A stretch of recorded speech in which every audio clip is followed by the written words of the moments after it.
Hey everyone, Richard Robbins here. Well, the numbers are in for the Greater Toronto Area for the month of June, and I've got some very good news for you. Also, I'm going to share two extra slides. One, I'm going to show you months of inventory for different property types. And the second, I'm going to compare the first quarter and the second quarter of this year to last year. Let's have a look at what's going on. So again, January, you can see we started at 4,581 sales. Of course, as usual, went up in February to 7,256. Then we went up a little bit in March to 8,012. Of course, middle of March, we know what happened, COVID-19. And then what happened, we had a slide, went to 2,975 sales, down substantially. But then May picked back up to 4,600, but look what happened in June, 8,701. That's up by 88.9%. This is a massive increase. And just, you know, in a lot of Junes, it sometimes is less than it is in May in the past because we're starting to hit the summertime. Let's look at inventory. Active listings at the end of May were 11,448. We went up to 14,001. So let's compare these numbers. If our sales are up by 89%, our active listings are only up by 22%. What happens to months of inventory? It drops 35.3%. Look, we got 1.6 months of inventory.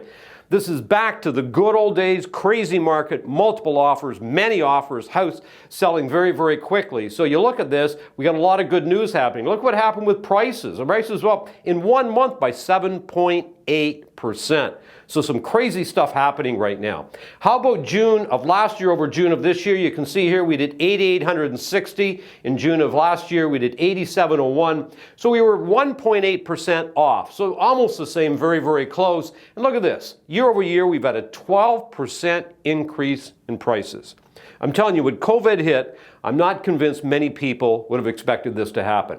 Months of inventory, keeping in mind that 4 to 6 is balanced, above 6 is going to be more of a buyer's market, below 4 is going to be a seller's market. Now, I want to say this. There's 3 numbers that you should always keep your eye on in real estate. Number 1 is number of sales. You always want to know, is our pie getting larger or is our pie getting smaller, okay? The second, you want to always watch your price. What's happening with prices? Are they stable? Are they going up? Are they going down? And the third, and probably the most important number, is your months of inventory, because it gives you some perspective on what's going to happen in the next couple months.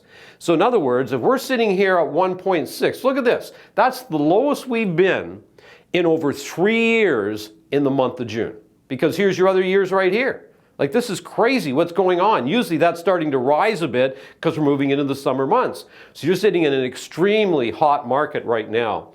We look at this, detached, you have 1.6 months of inventory. You got nothing. Semi-detached, 0.9, nothing. Townhouses 1, condo apartments 1, or condo townhouses, and 2.4 condo apartments. Now this one is sort of interesting because if we go back, you know, your condo apartment used to be below your detached at one time. But it's actually starting to shift right now where you're seeing a little more inventory in condo apartments than you actually are in detached properties. Interesting.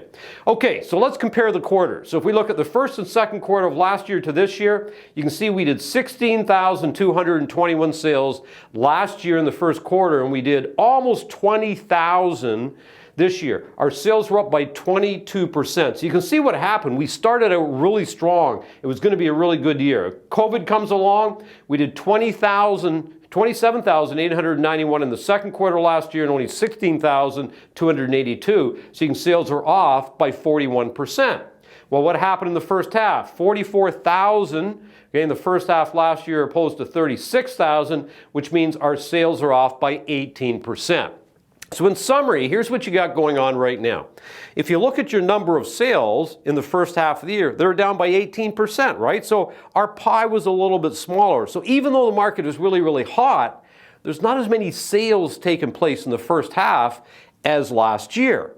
But you look at it and you say, because inventory is so low, your prices are starting to get out of control and you're dealing with multiple offers on a regular basis again, which has been happening in Toronto for a number of years other than maybe a few months.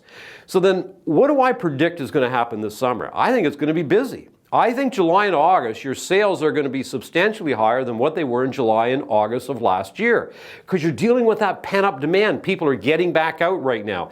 And I'm not convinced you're going to see a lot of inventory come on the market. There's going to be inventory, but I'm not convinced you're going to see a lot, which means your months of inventory will probably remain relatively low throughout the summer, causing strong price growth over the summer.